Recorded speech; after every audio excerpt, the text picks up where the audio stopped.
Vanthak le leithak pen huan to kibang ding hiam leithak huan to kibang ding hiam chi dot na hi huan pen pasian ina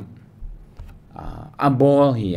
koi chi dan lian a ball hiam chi thei lo hangin to van tung le leitung apian sak singkung lo pa te a huama apian sak sangina hun pe zo ai ke le lim taka en zo ai ke le na ching sak zo hoi taka a ball a hi na kimuthi hi pian chil alian ni aneu get le kwa en le hang pasiani na huan khat ball ching ya dai ball ngiat atoma to leitung ai chi a hoi lo ma hin kim lai huan khat atoma ball ngia din to pen mun khada koi ngian mo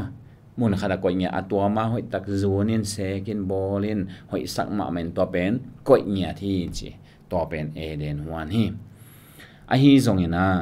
Vanthak le leithak adia dia ken leithak pen huan sang hoi zo diam chi tot na i te hoi zo ham tang ding ina ka hi bahang hiam chi le huan pen hoi ma hi pasianina ak bol nya thi to changina akoi nya ai hi ma hi zongin pasianina Vanthak le leithak abolina leitung a bolina ni khat ni thum ni li ni chi na ni gok sungina vekina zo hi huan zong to sungina aveka a zo a hi zongina to pa je su no te adin om na ding bo kholina ka pai di hi ong chi kum tol ni bang phata in chi thot le ni gok sunga a bol le tun kum tol ni bang pha pasian hi pe mai hina eida na khang to chi bolom sam ken ja i chi tot pong le hang ni gok a bol ni gok pian sak na ni gok sunga huan bol hoi loma ma ton no te ding mun bol khonin ka pai di hi ong chi zo kum tol ni bang phata che le hang ichi ngai sut naw pangai sut pian pong leng hoi zo tham le kilom hi a hi zon tua sang ina bang ul tung sang nom zo hi hiam chi le pasianin huan abolina a khut to abola hu amo pa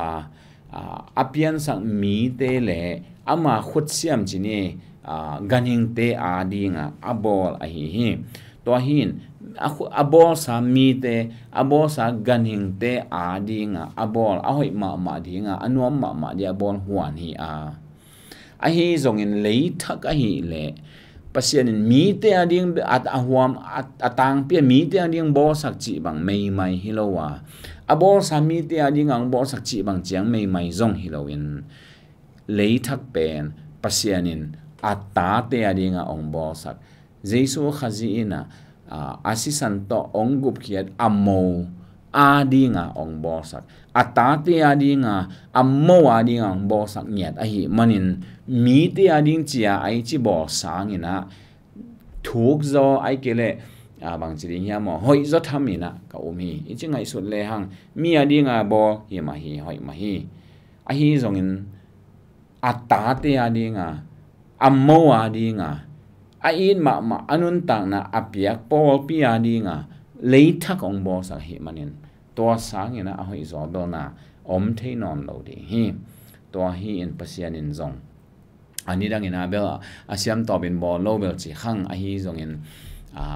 Vanthak le leithak a hi level asiam top hi tak di hi ama ba top chi bangom sam ke in a hi zon dena again mi ading ai chi tang bo ai chi mok bo ai chi bo jiao chi hi mok lo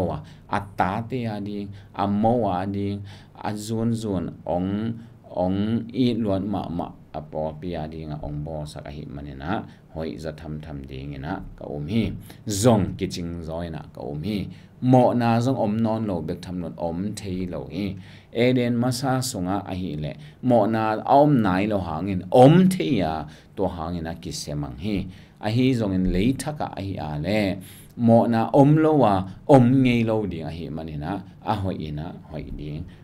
anopina nuam di hi chi hitanga ki phok sak nuam hi hang pasianina athak ong penya ding a hi manin alui sang ina hoi zo ham tang dinga zong nuam zo ham tang dinga zong kiching zo ham tang lai di hi chi zong ki phok sak nuam hang to pa in itan cha de ong hi sak ta hen